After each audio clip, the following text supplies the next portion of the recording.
आज हम करेंगे चाइल्डहुड एंड ग्रोइंग अप के यूनिट 1 की complete revision. So let's start. Growth का मतलब है simply changes in different part of human bodies, और डेवलपमेंट का मतलब एक सीरीज ऑफ चेंजेस जो ग्रोथ के साथ साथ होती हैं, जैसे कि physical development, emotional development, social development, mental development, ये सब इसकी डोमेन्स हैं। अब हम करते हैं प्रिंसिपल्स ऑफ डेवलपमेंट। सबसे पहला प्रिंसिपल है principle of continuity. Development continuous होती है वूम से टूम तक, ये कभी भी रुकती नहीं है, होती रहती है जन्म से लेकर मरने तक। और जो डेवलपमेंट है वो यूनिफॉर्म पैटर्न में होती है और सब इंडिविजुअल डिफरेंस के बेसिस पे होती है कि सबसे पहले बच्चे की बॉडी डेवलप होगी वूम में, हेड से स्टार्ट होगा, फिर टीथ्स आएंगे, मिल्क टीथ, और उसके बाद वो टूटेंगे, फिर एक्चुअल टीथ्स आएंगे। फिर अगला प्रिंसिपल है प्रिंसिपल ऑफ इंडिविजुअल डिफरेंस। इसमें होता है कि हर बच्चा अलग होता है, उसके बिहेवियर्स अलग हो सकते हैं, उसकी सोच अलग हो सकती है, उसका डेवलपमेंट पैटर्न अलग हो सकता है। प्रिंसिपल ऑफ इंटर रिलेशन, हम ये जानते हैं कि सारे के सारे डेवलपमेंट्स आपस में जुड़े हुए हैं, जैसे कि हमारी कॉग्निटिव डेवलपमेंट के साथ हमारी फिजिकल डेवलपमेंट भी जुड़ी हुई है, और उन्हीं सब से हमारी इमोशनल डेवलपमेंट पे भी अफेक्ट होता है। Principle of joint product of heredity and environment, इसका मतलब है कि जो हमारी डेवलपमेंट है वो हमारे हेरिडिटी और एनवायरनमेंट दोनों के प्रोडक्ट का मिलकर बनी है, दोनों ही उसमें इम्पॉर्टेंट है। प्रिंसिपल ऑफ डेवलपमेंट डायरेक्शंस, अब इसके 3 पार्ट होंगे। सेफलोपोडल डेवलपमेंट यानी head to toe, proximodistal development यानी from centre to outside, and lastly there is spiral development, यानी जो डेवलपमेंट है वो एक स्पाइरल के फॉर्म में होती है। Principle of predictability of development, इसका मतलब है कि हम डेवलपमेंट किस प्रोसेस में हो रहा है और कैसे हो रहा है उसको प्रेडिक्ट कर सकते हैं। अब हम करते हैं स्टेजेस ऑफ डेवलपमेंट। इसमें सबसे पहला स्टेज है इन्फेंसी। ये शिशु अवस्था है, इसमें बच्चे बहुत छोटे होते हैं, वो रोते हैं, सोते हैं और दुनिया को अपने सेंसेस से एक्सप्लोर करते हैं, यानी वो जो देखते हैं सुनते हैं उसी से दुनिया को एक्सप्लोर करते हैं। और ये वो टाइम होता है जिसमें बच्चा अपने पेरेंट्स के साथ बहुत अच्छा बॉन्ड बनाता है। पियाजे's कॉन्सेप्ट ऑफ कॉग्निटिव डेवलपमेंट, पियाजे एक साइकोलॉजिस्ट थे जिन्होंने बच्चों के दिमाग को स्टडी किया था। स्टेजेस ऑफ डेवलपमेंट, पियाजे कहते हैं कि बच्चों का दिमाग अलग अलग स्टेजेस से गुजरता है। सेंसरी मोटर स्टेज, इस स्टेज में बच्चे सिर्फ अपने सेंसेस और मोटर स्किल्स को यूज़ करते हैं, जैसे कि बच्चा कुछ टच करके उसको फील करता है और उसे पता चलता है कि वो कैसी चीज़ है, और इसी तरीके से वो दुनिया को डिस्कवर कर रहा होता है। अगला स्टेज है प्री ऑपरेशनल स्टेज, यहाँ पे बच्चे की इमेजिनेटिव थिंकिंग होती है, ईगो सेंट्रिक लॉजिक शुरू होता है, जो वोकैबुलरी है वो 200 से 2000 वर्ड्स तक हो सकती है, और बच्चा थोड़ा सेल्फिश भी होता है और वो कॉन्स्टेंटली क्वेश्चन करता है अपने आसपास की चीज़ों को। कॉन्क्रीट ऑपरेशनल स्टेज 7 से 11 ईयर्स की, इसमें बच्चा कंजर्वेशन और रिवर्सिबिलिटी के कॉन्सेप्ट को सीखता है, वेट, वॉल्यूम, नंबर्स वगैरह को समझ के। चाइल्ड जो है वो ज़्यादा प्रैक्टिकल और रियलिस्टिक हो जाता है। इमेजिनेशन रिप्लेस होती है एडिक्शन से लिटरल फैक्ट्स के, यानी कि बच्चा चीज़ों को इमेजिन करके नहीं समझता, वो उनको फैक्ट से रिलेट करता है।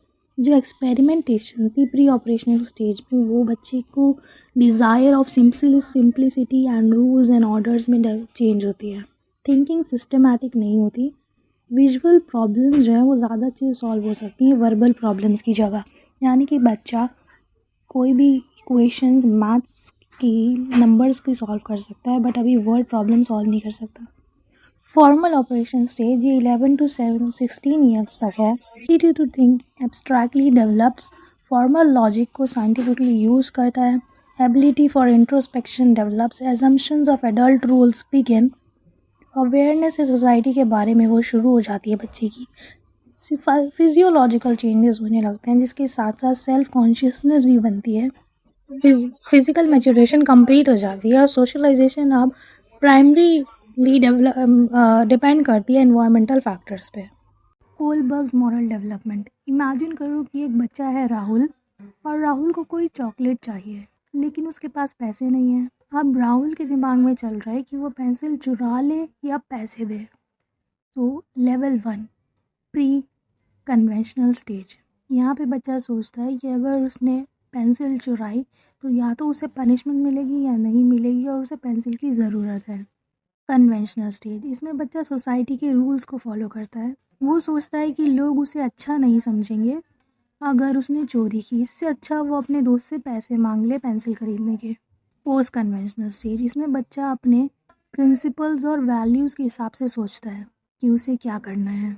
वो समझता है कि चोरी करना गलत है और वो अपने दोस्त से पेंसिल मांग लेगा। इसमें फर्दर स्टेजेस भी हैं। लेवल 1 के अंदर आता है पनिशमेंट एंड ओबीडियंस, मतलब कि लोगों को लगता है कि अगर उन्होंने गलत करा तो उन्हें सज़ा मिलेगी। जैसे कि अगर राहुल चॉकलेट चुराता तो मम्मी उसे डांटती और उसे पनिशमेंट भी मिलती। सेकेंड स्टेज है लेवल 1 में ही इंस्ट्रूमेंटल पर्पस एंड एक्सचेंज। ये एक तरीके से बिजनेस वाला अप्रोच है, यानी वो सोचता है कि अगर वो देगा तो उसे भी मिलेगा। जैसे जो लोग सोचते हैं कि अगर वो किसी की मदद कर रहे हैं तो भगवान उन्हें उसका फल देगा, ये उस स्टेज के अंदर आते हैं। फिर कन्वेंशनल लेवल की भी 2 स्टेजेस हैं। Number 1 good boy bad boy stage. यहाँ पे लोग सोचते हैं कि लोग उन्हें अच्छा बुरा समझेंगे, वो सोसाइटी में एडजस्ट करना चाहते हैं। जैसे राहुल सोचेगा कि अगर उसने चॉकलेट चुराई तो वो गंदा बच्चा है, सब उसे बुरा समझेंगे। लेवल 2 के अंदर ही 4th स्टेज है लॉ एंड ऑर्डर ओरिएंटेशन। यहाँ पे लोग सोचते हैं कि सोसाइटी के रूल्स को फॉलो करना इम्पॉर्टेंट है। जैसे राहुल सोचेगा कि अगर उसने चोरी करी तो चोरी करना पाप है।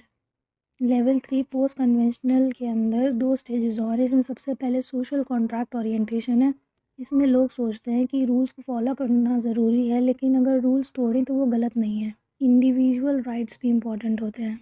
जैसे कि बंदा अगर रेड लाइट पर है और उसे इमरजेंसी है तो वो सोचता है कि अगर रेड लाइट क्रॉस भी। Erik Erikson psychosocial theory. Stage 1 trust versus mistrust. First stage है डेवलपमेंट का, जहाँ पे बच्चे का अपने पेरेंट्स के ऊपर विश्वास बनना इज़ इम्पॉर्टेंट। अगर पेरेंट्स अटेंशन देते हैं, प्यार करते हैं तो बच्चे में ट्रस्ट डेवलप होता है, पर अगर उसे इग्नोर करते हैं तो उसमें मिसट्रस्ट डेवलप होता है।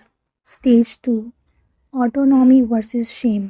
ये वो स्टेज है जहाँ पे बच्चा अपने आप को कंट्रोल करना चाहता है और कंट्रोल करने की कोशिश करता है। अगर बच्चे को एक्सप्लोर करने दिया जाता है तो उसमें ऑटोनॉमी आती है, कोई रोक टोक नहीं होती तो ऑटोनॉमी आती है। लेकिन अगर इसके अपोजिट ट्रीट करा जाता है यानी रोका टोका जाता है तो उसमें शेम, गिल्ट ऐसे कॉन्सेप्ट डेवलप होते हैं और उसमें डाउट क्रिएट होता है कि उसे करना चाहिए नहीं करना चाहिए। Stage 3 initiative versus guilt. इस स्टेज में बच्चा अपने आइडियाज़ और प्लान्स बनाता है। अगर उनको कोई काम करने में एनकरेज किया जाता है तो वो इनिशिएटिव लेने वाले बनते हैं, लेकिन अगर हम उन्हें चीज़ों को लेकर नो बोलें तो उनमें गिल्ट डेवलप होता है। Stage 4 industry versus inferiority. इसमें बच्चे स्कूल जाते हैं, अगर उन्हें किसी काम में सक्सेस मिलता है तो वो फील करते हैं कि वो ये कर सकते हैं, ये है इंडस्ट्री। लेकिन अगर फेलियर ज़्यादा होते हैं तो वो सोचते हैं कि वो बाकियों से नीचे हैं यानी इन्फीरियर हैं। Stage 6 intimacy versus isolation. ये एडल्टहुड का स्टेज है जहाँ पे लोग रिलेशनशिप्स में होते हैं। अगर दोस्तों के साथ हेल्दी रिलेशनशिप है तो इंटीमेसी आता है, लेकिन अगर नहीं है तो आइसोलेशन फील होता है, अलग अलग रहने लगते हैं सबसे। Stage 7 generativity versus stagnation. इस स्टेज में लोग अपने कंट्रीब्यूशन का सोचते हैं, यानी कि उन्होंने क्या हासिल किया, अभी तक सक्सेसफुल हुए या नहीं। अगर वो कुछ पॉजिटिव कंट्रीब्यूट करते हैं तो जनरेटिविटी आता है, लेकिन अगर स्टैग्नेशन है तो उन्हें लगता है कि लाइफ में कुछ नहीं हो सकता। Stage 8 ego versus integrity. Stage 8 ego integrity versus despair. ये ओल्ड एज का स्टेज है। यहाँ पे लोग अपनी लाइफ को देखते हैं, अगर सेटिस्फैक्शन होता है तो ईगो इंटीग्रिटी आता है, लेकिन अगर डिससेटिस्फैक्शन होता है तो डिस्पेयर होता है, टेंशन होती है। इसके एजुकेशनल इम्प्लीकेशंस है कि लाइफ के स्टेजेस को समझना कि हर इंसान अलग अलग स्टेज से गुजरता है, और बच्चे पे ध्यान देना कि अगर उसमें इस तरीके का कोई एस्पेक्ट डेवलप है तो उसको कैसे दूर किया जाए। आइडेंटिटी डेवलपमेंट पे ध्यान देना, इसमें उनकी सोच और वैल्यूज़ का पार्ट है कि वो कैसी उसकी सोच है, कैसा वो बच्चा है। हमें एज अ टीचर सपोर्ट करना चाहिए बच्चों को उनकी आइडेंटिटी को एक्सप्लोर करने में।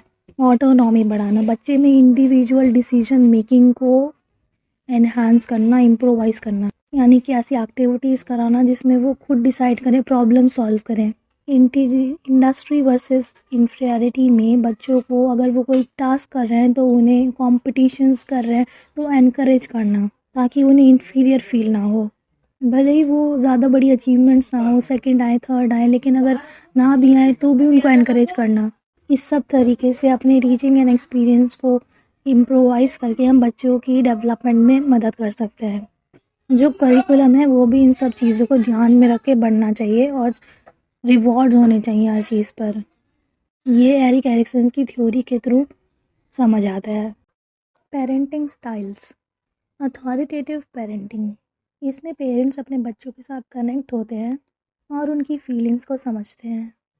वो बाउंड्रीज सेट करते हैं लेकिन फ्लेक्सिबिलिटी भी देते हैं। इस तरह का पेरेंटिंग डेवलपमेंट को सपोर्ट करता है। अथॉरिटेरियन पेरेंटिंग, इसमें पेरेंट्स स्ट्रिक्ट होते हैं और उनकी एक्सपेक्टेशंस हाई होती हैं।